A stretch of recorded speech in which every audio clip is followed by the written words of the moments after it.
네, 이제 우리 시편 69편으로 하나님께 기도하고 찬송합시다. 69편은 하나님께 경건하게 살아가는 성도들을 비방하는 사람들, 조롱하는 사람 가운데 둘러싸여 있던 성도가 하나님하고 억울함을 호소합니다. 그리고 그들에게 하나님께서 심판을 내리실 것을 알고 그렇게 기도하면서 사람들에게 화내지 않습니다. 그렇게 기도하는 가운데 하나님께서 영원한 하나님 나라를 주시겠다는 약속을 하시기 때문에 그 때문에 기뻐하고 찬송합니다. 13절부터 하겠는데요. 13절에서 29절이 기도입니다. 30절부터 끝까지가 찬송입니다. 우리 같이 읽겠습니다. 13절. 여호와여, 나를 반기시는 때에 내가 주께 기도하오니 하나님이여, 많은 인자와 구원의 진리로 내게 응답하소서. 나를 수렁에서 건지사 빠지지 말게 하시고 나를 미워하는 자에게서와 깊은 물에서 건지소서. 큰 물이 나를 휩쓸거나 깊음이 나를 삼키지 못하게 하시며 웅덩이가 내 위에 덮쳐 그것의 입을 닫지 못하게 하소서. 여호와여, 주의 인자하심에 선하시오니 내게 응답하시며 주의 많은 긍휼에 따라 내게로 돌이키소서. 주의 얼굴을 주의 종에게서 숨기지 마소서. 내가 환난 중에 있사오니 속히 내게 응답하소서. 내 영혼에게 가까이 하사 구원하시며 내 원수로 말미암아 나를 속량하소서. 주께서 나의 비방과 수치와 능력을 아시나이다. 나의 대적자들이 다 주님 앞에 있나이다.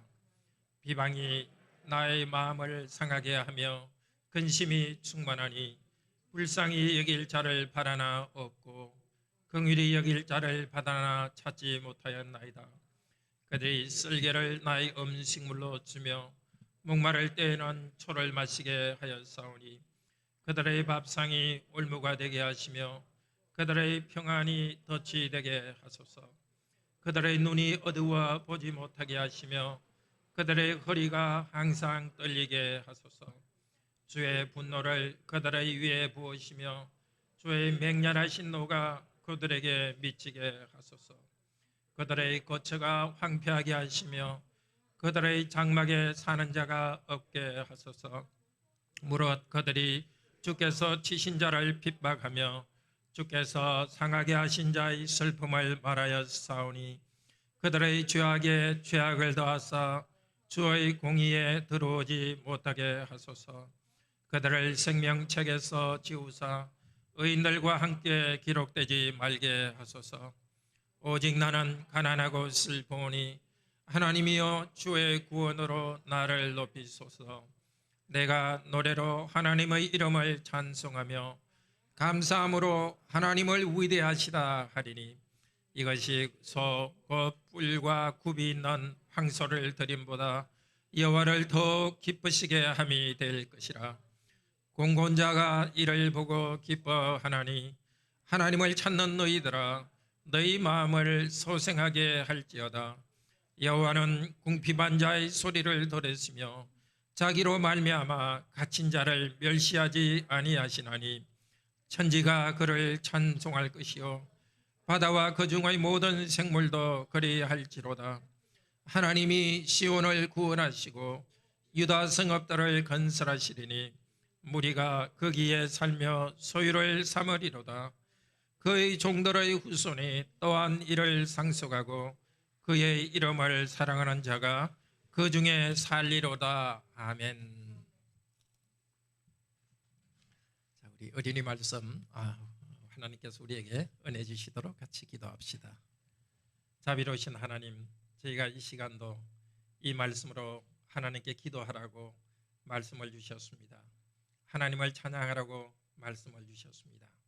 성령님 오셔서 저희가 이 시간 말씀을 배우면서 하나님께 기도하게 하시고 이 말씀을 배우면서 하나님을 찬양하게 하소서.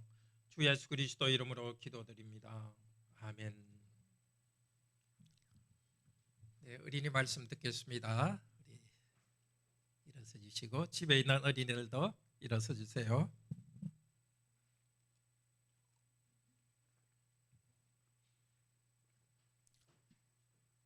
여러분한테 그런 일이 없었으면 좋겠는데 학교에서나 누가 막 많이 괴롭힌 적이 있어요, 여러분을? 다행입니다. 그러면은 하여튼 더 이상 제가 할 말이 없네요. 근데 앞으로 아마 그런 일이 있을 거예요. 어른이 돼도 그런 일이 있고, 정말 나를 많이 때려서 내가 다쳐서 사고를 당했으면 보상을 받을 수 있어요. 또 나한테 더 손해를 끼쳤으면 법원에 가서 도움을 받을 수 있어요. 근데 그런 거 말고 계속 옆에서 괴롭히는 말을 하고, 그거는 누구한테 가서 강제로 그걸 못하게 할 수도 없어요. 그럴 때 어떻게 할까? 만약에 그런 일이 있다면, 괴롭히지 말라는데 자꾸 그런 말을 하면 어떻게 할까? 그런 일이 있거든요. 기도하라고 하셨어요. 참아야 되니까, 싸우면 안 되니까 하나님 너무 힘듭니다. 기도하라고 하셨어요. 두 번째는 나는 영원한 하나님 나라 백성입니다. 그것 때문에 기뻐하라 하셨어요. 사람들이 나보고 뭐라 하든 간에 나는 천국에 하나님과 함께 영원히 사는 하나님 백성이다. 이 사람하고 다르다 하는 것 때문에 하나님을 찬양하라 했어요. 너무 친구들이 괴롭히면 선생님한테 이야기해야 되겠죠. 그런데 선생님한테 이야기하기도 힘든, 나한테 힘들게 하는 친구들이 있으면 하나님 기도해요. 참을 수 있도록 해주세요. 이렇게 괴롭습니다 하고 이야기해요. 그리고 나는 하나님 백성입니다. 다릅니다.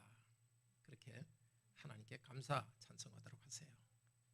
계속해서 오늘 이 말씀이 무슨 뜻인지 계속 말씀을 들을게요. 앉아서 말씀을 들읍시다.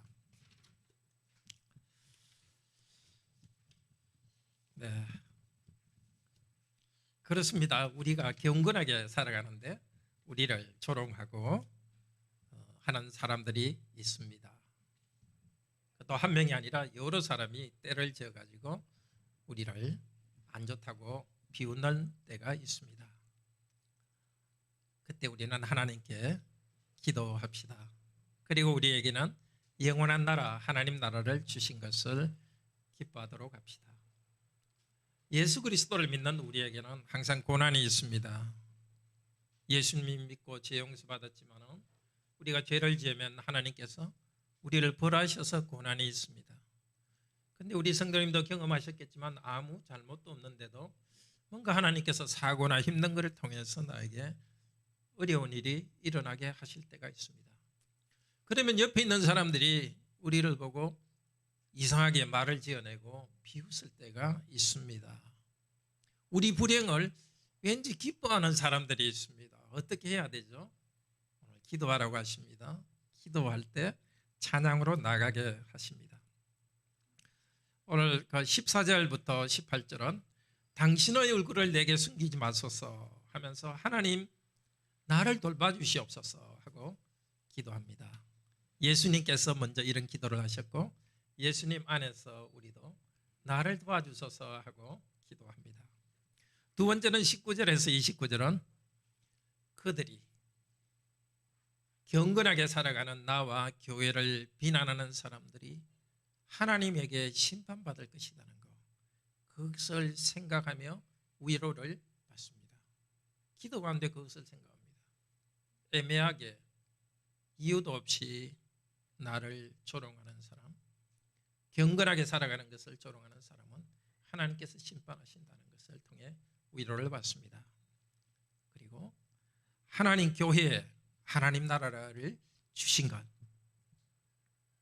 우리에게 하나님 나라, 영원한 나라를 주시고 이 땅에서 번성하게 하시고 이 땅에서 또 하나님과 함께 기쁨을 누리도록 하신 그 하나님 때문에 우리는 찬양합니다. 비난이 있지만은 하나님이 함께 하신 것 때문에 우리는 찬양합니다. 먼저 첫 번 부분 보겠습니다. 당신의 얼굴을 제게 숨기지 마소서 하면서 그리스도와 교회는 이렇게 기도합니다. 14, 15절로 우리 함께 기도합시다. 나를 수렁에서 건지사 빠지지 말게 하시고 나를 미워하는 자에게서와 깊은 물에서 건지소서. 큰 물이 나를 휩쓸거나 깊음이 나를 삼키지 못하게 하시며 웅덩이가 내 위에 덮쳐 그것의 입을 닫지 못하게 하소서. 물에 빠져 죽는 것처럼 괴롭습니다. 그 이유는 이유 없이 나를 미워하는 자가 있습니다. 화가 나서 싸울 수 있습니다. 근데 사랑과 말하지 않고 하나님께 기도합니다. 이런 일이 있을 때 우리 이야기를 들으시는 하나님이 있다는 것은 참으로 복됩니다. 16절 읽읍시다. 여호와여 주의 인자하심이 선하시오니 내게 응답하시며 주의 많은 긍휼에 따라 내게로 돌이키소서. 당신의 많은 인자, 이것도 헤세드 언약의 사랑입니다. 하나님, 저는 하나님과 특별한 관계에 있는 것을 압니다. 제가 어떤 자격이 있어서가 아니라 이렇게 은혜로 그리스도인 삼아 주셨습니다. 예수님 믿고 구원받을 수 있도록 이 언약 백성이 되게 하셨습니다. 이제도 이 괴로움 당할 때 기도합니다. 불쌍히 여겨 주시옵소서. 하나님의 품은 어머니 품보다 따뜻합니다. 여기 두 번째 나오는 주의 많은 긍휼에 따라, 긍휼이라는 것은 어머니의 품의 따뜻함을 말합니다. 하나님은 아버지시지만 또한 어머니 같은 그런 따뜻함이 있으신 분입니다. 남들은 이 앞쪽에 읽지 않았습니다만은 지난번 시편 69편 앞에 보면은 사람들이 나를 하도 나쁘게 말하니까 가족들도 가까운 사람들도 나를 멀리합니다. 그런데 하나님께서는 가까이서 따뜻하게 나를 대해 주시는 분이 아닙니까? 그리고 17, 18절 계속 기도합니다. 같이 기도합시다. 주의 얼굴을 주의 종에게서 숨기지 마소서. 내가 환난 중에 있사오니 속히 내게 응답하소서. 내 영혼에게 가까이 하사 구원하시며 내 원수로 말미암아 나를 속량하소서. 얼굴을 내게 돌리소서. 하나님이 진짜 사람 같은 얼굴이 있을까요? 하나님 몸이었기 때문에 사람 같은 얼굴은 없습니다. 여기 얼굴이라는 것은 하나님이 함께 하시는 것을 상징적으로 나타냅니다. 여러분하고 누가 같이 있는데도 이렇게 다른 데 쳐다보고 있으면 없는 것 같지 않습니까? 하나님이 분명히 내 어려움 당하는 이 순간도 있는데 하나님 꼭 없는 것 같으니까 얼굴을 돌리신 것 같습니다. 하나님 저한테 얼굴을 돌려주시고 하나님이 함께 계시다는 것을 나타내 주시옵소서. 그리고 나의 구속자가 되소서. 구원 중에 속량하소서, 이 말은 원래 기업 무르는 자라는 뜻입니다. 우리 구약 배울 때 배우셨죠? 어떤 사람이 재산을 잃었습니다. 농가밭을, 토지를 다른 사람에게 팔았습니다.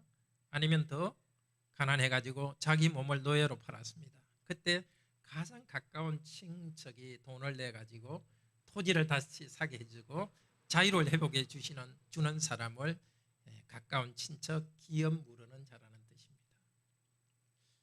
자, 다른 사람들은 나를 비난하고 가까운 사람도 나를 떠났지만 하나님 당신께서는 나의 기업을 무르는 자, 가장 가까운 친척이십니다. 그러니까 하나님, 원래 하나님이 이런 분이지 않습니까? 그러니까 하나님이 그런 분이라는 것을 나타내 주시옵소서 하고 기도합니다. 우리도 무턱대고 하나님께 기도하는 것이 아니라 하나님이 우리에게 언약의 사랑을 베풀어 주시는 분이고 기업을 무르는 자로 가까운 분이라는 걸 가르쳐 주기 때문에 이 계시의 말씀을 따라서 우리는 기도합니다. 예수님께서도 십자가에서 이 기도를 하셨습니다. 십자가에 달리실 때 해가 어두워졌습니다. 하나님께서 예수님으로부터 얼굴을 돌리셨다는 표시입니다. 그때 나의 하나님, 나의 하나님, 어찌하여 나를 버리시나이까 하고 부르짖었습니다. 하나님께 버림받으시면서 하나님께 가까이 가는 가까이 계신 분으로서 버림받은 분으로 부르짖었습니다. 하나님께서는 땅에 묻히신 예수 그리스도를 3일 만에 부활시켜서 일으켜 주셨습니다. 그렇습니다. 우리에게도 누가 뭐라고 해도 우리에게 가장 가까운 친척으로 하나님께 있습니다. 우리에게 가까이 있습니다. 가장 가까운 친척도 우리를 멀리할 때도 하나님 당신은 누구보다 가까운 친척이요 아버지십니다 하고 기도하면서 그렇다는 것을 저에게 나타내 주시옵소서 하고 기도합시다. 어려움 당할 때 이렇게 자신을 위해서 기도했습니다. 그리고 19절부터는 나를 비방하는 자들에게 하나님께서 심판 내리실 것을 기도합니다. 먼저 19절에서 21절은 내가 당하는 비방과 수치 하나님이 아신다고 말합니다. 19절 20절 읽읍시다. 주께서 나의 비방과 수치와 능욕을 아시나이다. 나의 대적자들이 다 주님 앞에 있나이다. 비방이 나의 마음을 상하게 하여 근심이 충만하니 불쌍히 여길 자를 바라나 없고 긍휼히 여길 자를 바라나 찾지 못하였나이다. 사람들이 나를 비방합니다. 수치스러운 말을 합니다. 부끄럽게 합니다. 근데 내가 정말 든든하면 상처를 안 받는데 20절 뭐라 합니까? 그 비방하는 것이 내 마음을 상하게 합니다. 상처를 줍니다. 그런데 19절에 나의 수치와 능력을 아시나이다. 이 아신다는 것은 앞쪽에 5절에 보면 읽지 않았지만 나의 죄를 하나님께서 아십니다. 거기에 같이 쓰인 말입니다. 하나님 나의 죄를 아십니다. 그래서 제게 벌을 내리셨습니다. 그래서 저는 하나님께 회개하며 하나님의 용서를 구했습니다. 그리고 하나님께서 회복시켜 주십니다. 나의 죄와 하나님께서 용서하신 것을 아십니다. 그렇지만 이것을 보고서 내가 당하는 불행을 보고서 저들이 나를 비방하는 것 그것도 하나님은 아십니다. 내가 너무 상처받았습니다. 성도는 이렇게 솔직히 말씀드릴 수 있는 자유가 있습니다. 기도는 그냥 점잖게 하는 것이 아니라 구체적으로 하나님 제가 이렇게 상처받았습니다. 내가 죄 있는 것 하나님 아시지 않습니까? 그러나 또한 동시에 저들이 나를 비방하는 거 아시지 않습니까? 아무도 도와줄 사람이 없습니다. 좀 애절하게 하나님께 다 쏟아놓기를 바랍니다. 21절에 읽읍시다. 그들이 썰개를 나의 음식물로 주며 목마를 때에는 초를 마시게 하였사오니 아마 같이 식사를 하자 해놓고 그 안에 뭔가 썰개 같은 걸 넣어가지고 아이 쓰다 이렇게 하니까 깔깔깔 웃었는지 모르겠습니다. 우리 연인들 썰개가 뭔지 알아요? 썰개? 예. 뭐죠? 돼지나 소 거기에 썰개 다 있습니다. 썰개는 굉장히 써요. 그러니까 먹지도 못하는 겁니다. 그걸 갖다 밥 안에 살짝 고기 안에 요리해서 주면서 살짝 넣어가지고 아이 쓰다 하니까 놀리는 거예요. 그 다음에 아이고 목말라 하니까 물을 주는 듯 알았더니 초를 줬어요. 초가 뭐죠? 식초. 알아요? 식초는 어떤 거죠? 아이고 시죠. 아이 쉬어. 그거 먹으면 더 목이 마르죠.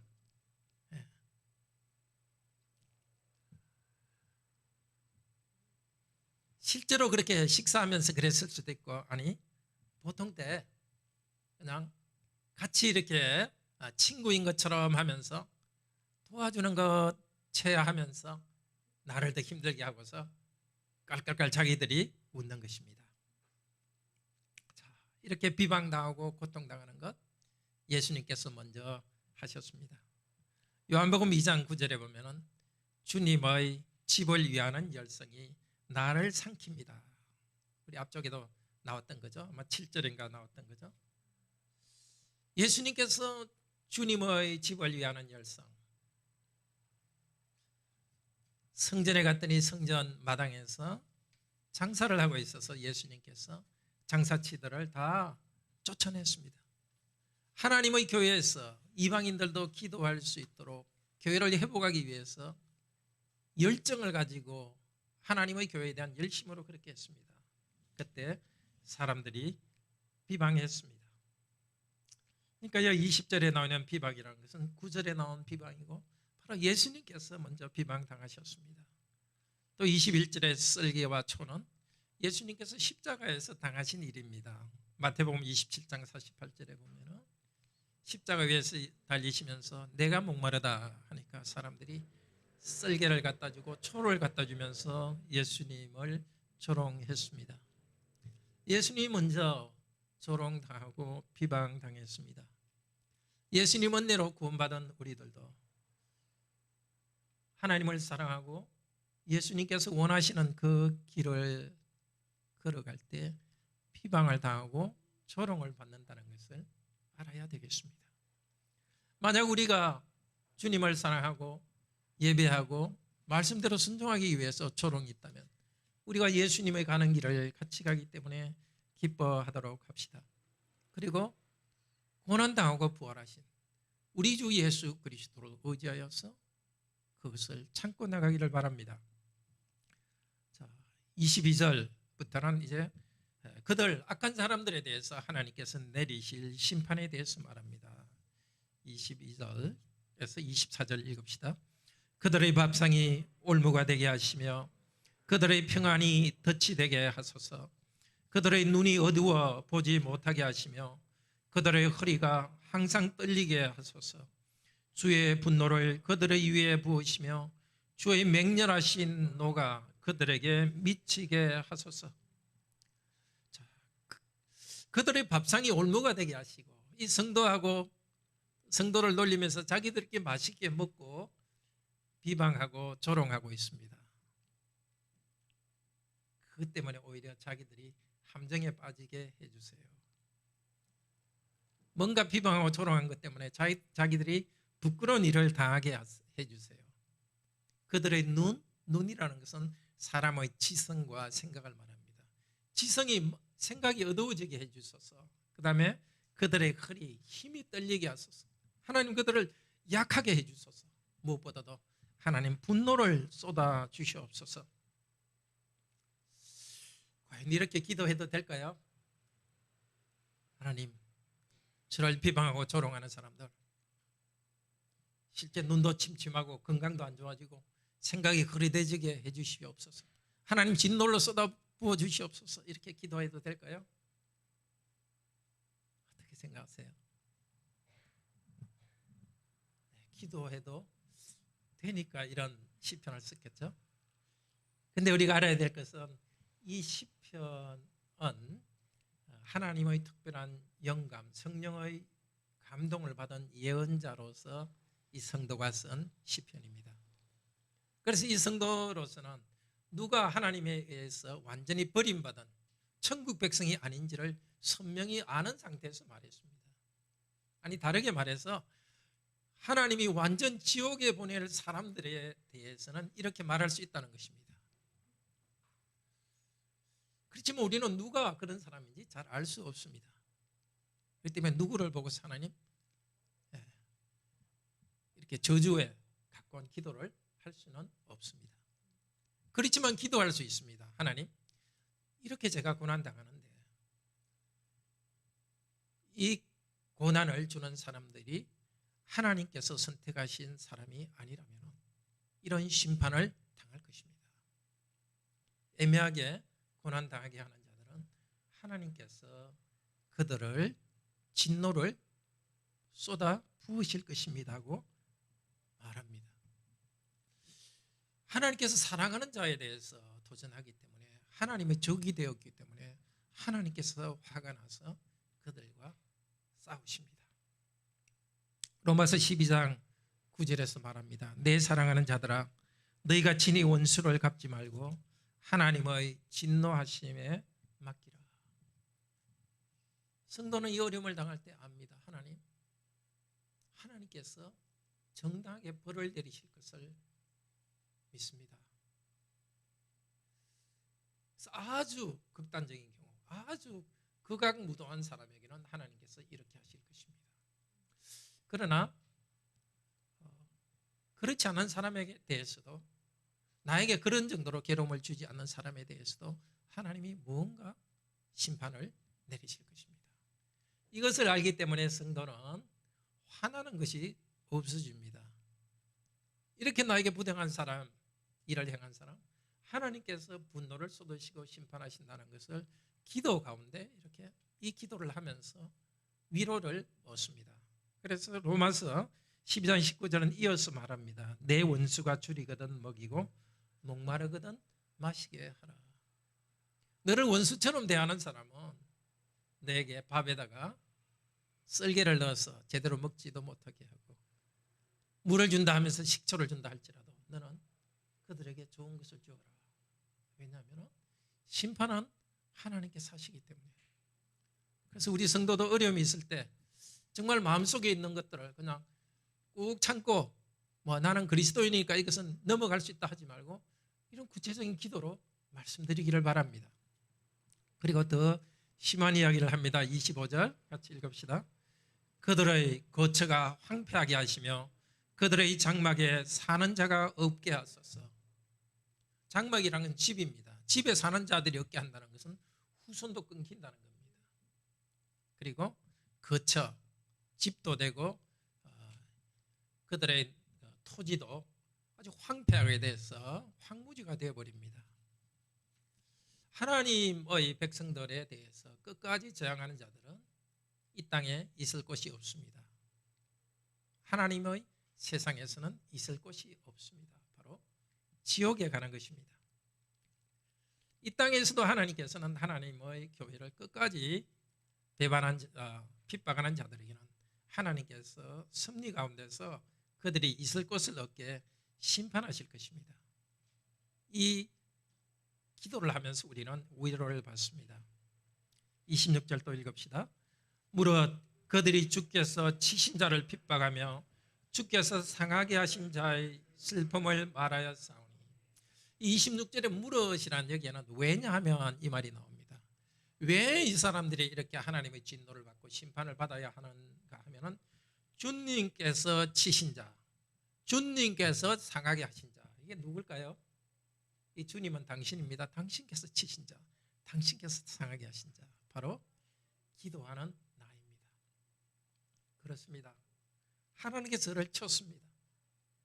하나님께서 저에게 상처를 주셨습니다. 왜요? 어떤 죄 때문에 하나님께서 이 어려움을 당하게 하셨습니다. 아니면 죄와 관계없이 이 어려움을 당했습니다. 이 어려움을 통해서 하나님께서는 나를 순종하도록 훈련하십니다. 하나님께서 나를 훈련하시기 위해서 또 나의 죄를 이렇게 벌을 내리셔서 내가 더욱더 거룩하게 만들기 위해서 하나님이 나를 다듬어 가시는데 이것을 보고 나를 핍박하고 나의 슬픔을 말하는 자. 이 나의 슬픔을 말한다는 것은 수를 센다는 뜻입니다. 아니면 책을 쓴다는 뜻도 됩니다. 책을 쓰듯이 내가 당하는 어려움을 계속 말하고 그렇게 계속 말하면서 내 고통을 더하는 사람들, 그들에게 하나님께서 심판하실 것입니다. 우리도 그런 것을 조심해야 되겠죠. 정말 성도나 다른 사람이 당하는 어려움을 보고 또 나하고 불편한 관계에 있는 사람이 어려운 일을 당할 때 그걸 갖다가 킥킥 웃으면서 이야기하는 사람, 수다 떨듯이 이야기하는 사람들에 대해서는 하나님께서 벌을 내리신다는 두려움을 가져야 됩니다. 네, 27절 28절 읽읍시다. 그들의 죄악에 죄악을 더하사 주의 공의에 들어오지 못하게 하소서. 그들을 생명책에 지우사 의인들과 함께 기록되지 말게 하소서. 죄를 짓는 그 사람 회개하도록 하면 복입니다. 그런데 하도 악한 마음으로 하나님의 교회와 성도를 핍박하는 사람들은 죄 가운데 내버려 둡니다. 그러면 어떻게 되겠죠? 더 큰 심판을 받게 합니다. 그들은 의인들이 있는 곳에 들어올 수가 없습니다. 의로움을 싫어하기 때문에 들어올 수가 없습니다. 하나님의 의는 가난하고 고통당하는 사람들을 불쌍히 여기는 것이 하나님의 의입니다. 불행을 당하는 사람들에 대해서 비웃는 사람들은 하나님 나라에 들어올 수가 없습니다. 의인들과 함께 기록되지 못하게 하소서. 이 기록된다는 것은 앞쪽에 수를 센다는 말과 같은 말입니다. 다른 사람의 불행을 수를 세듯이 더 고통스럽게 하는 자들은 하나님의 영생의 나라에 들어오지 못합니다. 정말 너무나 힘들다고 이야기해도 그렇게 고통스럽게 나에게 고통을 주는 사람들이 있을 때에 정말 이렇게 고통을 주는 사람들은 하나님의 영생에 들어오지 못할 것이다. 그렇게 기도하면서 위로받기 바랍니다. 그리고 29절 읽읍시다. 오직 나는 가난하고 슬프오니 하나님이여 주의 구원으로 나를 높이소서. 지금까지 앞쪽에서 말했습니다. 그들이 나를 괴롭게 하는 자들이 이런 심판을 당하게 하소서 기도했지만 그 사람들에 대한 복수심에서 말한 것은 아닙니다. 내가 가난하고 슬프오니 제가 여기서 벗어날 길이 없사오니. 이 가난하다는 것은 여기에 낮아져 있다는 뜻입니다. 실제 가난하다는 뜻도 되고 낮고 불쌍하고 그래서 마음이 부드럽고 겸손합니다. 이런 어려운 일을 당하고 있지만 이 성도는 막 화를 내서 같이 싸우지 않고 정말 속으로 사귀면서 낮은 상태에서 부드러운 마음을 가지고 있습니다. 그리고 여기에 슬프다고 이야기하는데요. 슬프다는 것은 감정이 조금 슬픈 정도가 아니라 26절에 나온 하나님 당신이 상하게 하신 것과 같은 말입니다. 나는 낮아져 있습니다. 하나님께서 저를 상하게 하셨습니다. 하나님께서 나에게 어려움을 주시고 낮췄는데 저들도 나를 그 위에서 낮추고 나를 상하게 합니다. 원래 하나님께서 나에게 어려움을 준 것 이상으로 저들은 나에게 어려움을 줍니다. 그러니까 하나님께서 나를 구원하셔서 높여주시옵소서. 이런 하나님 앞에서 자기의 어려움을 호소하면서 하나님께서 하는 것 이상으로 고통을 주는 사람에게 하나님께서 심판하실 것을 말했습니다. 이 16절에 당신의 언약의 인자심을 말했는데 여기 다시 당신의 구원을 말합니다. 하나님 당신은 인자하신 분이니까 나를 구원해 주셨어. 정말 부당하게 대우받고 있다 이런 생각이 들 때 나는 그쯤이야 괜찮다 그렇게 넘어가는 것은 그렇게 지혜롭지 않습니다. 그냥 참고 있으면 원하지 않을 때 갑자기 이렇게 엉뚱하게 감정이 폭발할 수가 있습니다. 성도는 크건 작건 마음의 상처가 있을 때 이렇게 하나님께 기도합니다. 제가 억울한데 하나님 저는 낮아져 있습니다. 기도합니다. 근데 그렇게 기도하다 보면 어떨 때는 내가 또 다른 사람에게 잘못 또 생각하고 있다는 것을 깨닫게 할 것입니다. 그래서 내 마음을 바로 잡아줄 것입니다. 고통 가운데 부르짖는 성도는 둘 중에 하나의 유익을 얻습니다. 내가 엉뚱하게 받은 상처 하나님께 위로해 주시거나 또 내가 엉뚱하게 잘못 생각하는 것을 바로 잡아주면서 내가 순화돼 갑니다. 마음의 평화를 누립니다. 기도 가운데 이런 은혜가 있기를 바랍니다. 이렇게 기도하는 성도들 마침내 찬양합니다. 우리 30, 31절로 찬양합시다. 내가 노래로 하나님의 이름을 찬송하며 감사함으로 하나님을 위대하시다 하리니 이것이 소 곧 뿔과 굽이 있는 황소를 드림보다 여호와를 더욱 기쁘시게 함이 될 것이라. 갑자기 찬양이 터져 나옵니다. 내가 노래로 하나님의 이름을 찬송하겠습니다. 내가 노래하겠습니다. 그 사이에 무슨 일이 있었는지 알 수 없습니다. 우리는 지금 이 시편을 그 자리에서 쭉 읽고 있지만 아마 이 성도는 며칠이고 기도했을 겁니다. 기도하는 가운데 이 기쁨으로 나갔습니다. 이 기쁨을 얻기 위해서는 기도가 먼저 있어야 됩니다. 하나님, 제가 하나님을 찬송하는 것은 제사 드리는 것보다 좋습니다. 제사 드리는 것은 요즘 말로 하면 이렇게 모여서 예배 드리는 겁니다. 구약 성도들이 정말 제사 드리는 것, 예배 드리는 일을 하지 않았을까요? 했습니다. 겉으로 그것 하는 것보다 더 중요한 게 영혼으로 진심으로 찬양하는 것이라는 겁니다. 여기 소, 곧 뿔과 굽이 있는 황소라는 것은 어리지도 않고 아주 넓지도 않은 아주 젊고 아주 싱싱한 소입니다. 가장 좋은 것으로 하나님께 드린 것보다도 하나님을 찬송하겠다는 것입니다. 가만히 보면 지금 이 성도가 갑자기 찬송으로 변할 때에 바깥에 나를 비방하는 사람이 없어진 것은 아닙니다. 여전히 비방하고 조롱하는 사람이 있습니다. 그런데 하나님께서 이 성도의 마음을 바꿔주셨습니다. 새로운 세계의 현실의 눈을 열어주셨습니다. 하나님 하실 일에 대해서 눈을 열어주셨습니다. 그래서 성도는 찬양하고 있습니다. 아직 고난 가운데 있지만 찬양하고 있습니다. 시편 150편 6절에서는 호흡이 있는 자마다 여호와를 찬양할지어다. 우리가 산다는 것은 항상 찬양이 있는 것입니다. 고난이 있어서 기도하지만 산다는 것은 찬양이 있는 것입니다. 또 히브리서 13장 15절은 말합니다. 항상 예수 그리스도의 이름으로 아버지 하나님께 항상 그리스도 안에서 찬미의 제사를 드리라고 합니다. 항상 찬송할 수 있는 것은 예수 그리스도 때문입니다.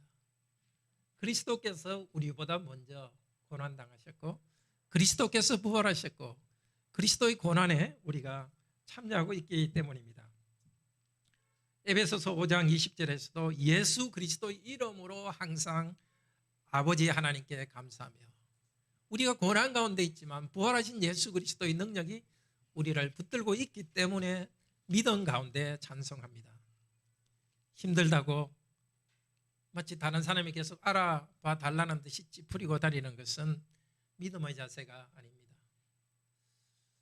그렇게 하는 것은 상황이 좋아진다 할지라도 자기 마음은 기분 좋을지 모르지만 하나님께 찬양하지는 않습니다. 찬양이라는 것은 하나님께서 일하신다는 것에 대한 믿음에서 나오는 것입니다. 하나님과의 관계에서 나오는 것입니다. 이 성도는 찬양을 통해서 하나님의 좋으심을 증거합니다. 그리고 이 성도의 찬양을 듣고 다른 성도도 찬양합니다. 32절 33절 읽읍시다. 공고한 자가 이를 보고 기뻐하나니 하나님을 찾는 너희들아 너희 마음을 소생케 할지어다. 여호와는 궁핍한 자의 소리를 들으시며 자기로 말미암아 갇힌 자를 멸시하지 아니하시리니. 이 공고한 자는 29절에 나와 있는 나는 가난하고 그 말과 같습니다. 가난하고 낮아진 저가 하나님께서 은혜 주셔서 일으켜 주실 때, 제가 하나님을 찬양할 때 다른 성도들, 저와 비슷한 고난을 당하는 사람들이 하나님을 찬양할 것입니다. 나처럼 불쌍한 다른 성도들이 생각할 것입니다. 나처럼 힘든 저 성도를 하나님께서 일으켜 주셨으니, 찬양하게 하셨으니 나에게도 그렇게 할 것이다. 성도의 고난은 다른 형제 자매들을 돕는 자원이 됩니다. 다른 성도들 향해서 말합니다. 하나님을 찾는 너희들아 너희는 너희 영혼을 소생케 할지어다. 살아라는 것입니다. 이 성도는 앞쪽에서 이야기했습니다. 하나님, 만약에 제가 이 어려운 가운데 그대로 있으면 하나님을 찾는 사람들이 실망할 것입니다. 낙담할 것입니다. 그러나 이제 제가 하나님을 찬송할 때 다른 사람도 하나님께 찬송할 것입니다. 하나님께서 하실 큰 일을 찬송하는 성도는 다른 성도도 이 찬송에 참여할 것을 압니다. 에베소서 5장 1절은 이렇게 말합니다. 시와 찬미와 신령한 노래들로 서로 화답하며. 화답이라는 것은 서로 대답한다는 뜻입니다. 우리가 하나님의 은혜를 찬송하는 것은 하나님을 향해서도 찬송하지만 서로를 향해서도 대답하는 것입니다. 고난 가운데서도 하나님께 찬송하는 성도님들은, 감사하는 성도님들은 다른 성도님들을 향하여서도 메시지를 전하는 것입니다. 정말 감사하는 태도로 살아갑시다. 그리고 감사하는 말을 하고 감사하는 찬양을 하도록 합시다. 자, 이 내가 찬송하고 성도가 다른 성도도 찬양할 때 온 우주도 함께 찬송합니다. 34절에서 36절 읽읍시다. 천지가 그를 찬송할 것이요 바다와 그 중의 모든 생물도 그리할지로다. 하나님이 시온을 구원하시고 유다 성읍을 건설하시며 무리가 거기에 살며 소유를 삼으리로다. 그의 종들의 후손이 또한 이를 상속하고 그의 이름을 사랑하는 자가 그 중에 살리로다. 이 사실을 보고 소망 가운데 찬양합니다. 왜 만물이 찬양할까요? 이 지구의 중요한 부분에서 중요한 일이 일어나고 있기 때문입니다. 이 성도가 아마 기도할 때 예루살렘 성전은 파괴되고 예루살렘 성벽은 파괴되어 있었던 것 같습니다. 그리고 유다 땅, 하나님의 약속의 땅 곳곳에 성도 무너지고 폐허가 되었습니다.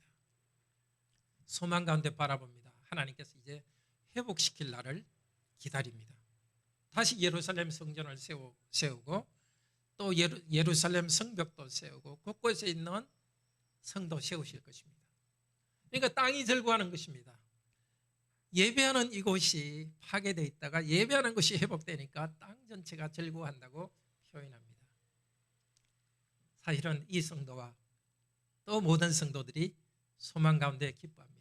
하나님께서 다시 예배할 수 있는 그 정상적인 예배를 할 수 있는 때를 주실 것을 소망하며 기뻐합니다.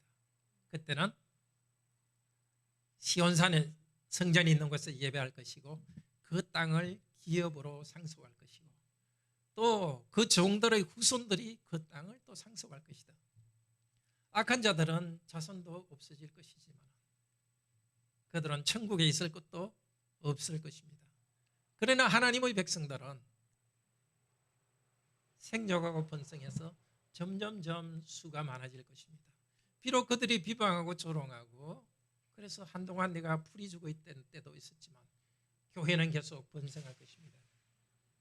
그리고 땅을 구약 백성에게는 땅을 줄 것입니다고 그들은 확신했습니다. 그 땅 그들이 기다렸지만 여기서 이야기하는 땅은 영원한 하나님 나라를 이야기합니다. 하나님 나라를 우리에게 기업으로 주셨습니다. 예수 그리스도 재림하신 후에 우리들은 새하늘과 새 땅에서 모든 성도들과 함께 기쁨으로 하나님을 경배하며 땅을 다스리고 정복하는 일을 할 것입니다. 이 소망 가운데 성도는 지금 찬양하고 있습니다. 고난이 있지만 고난 가운데 찬양하고 있습니다. 그렇게 찬양하는 성도는 우리 마태복음 19장에서 이야기하듯이 이 땅에서도 천국을 이미 받고 있습니다. 바로 성도들과 함께 가족을 얻고 성도들과 함께 토지와 재산을 얻었습니다. 교회 안에서 하나님께서 이 땅에 살아갈 수 있는 것들을 주시면서 우리가 고난을 받더라도 우리가 하나님을 경배하고 사랑하며 살아갈 때 이 땅에서 우리를 생존하게 하시고 필요한 것을 주십니다. 그리고 우리는 영원한 천국의 소망 가운데 이 땅에서 직장 생활도 하고 먹고 사는 일을 합니다. 주님은 이 약속 때문에 찬양하고 찬양 때문에 어려운 가운데서도 하나님께 부르짖으면서 우려 얻는 우리 성도들이 되기를 바랍니다. 우리 다 같이 시편 말씀으로 시편으로 찬송합시다.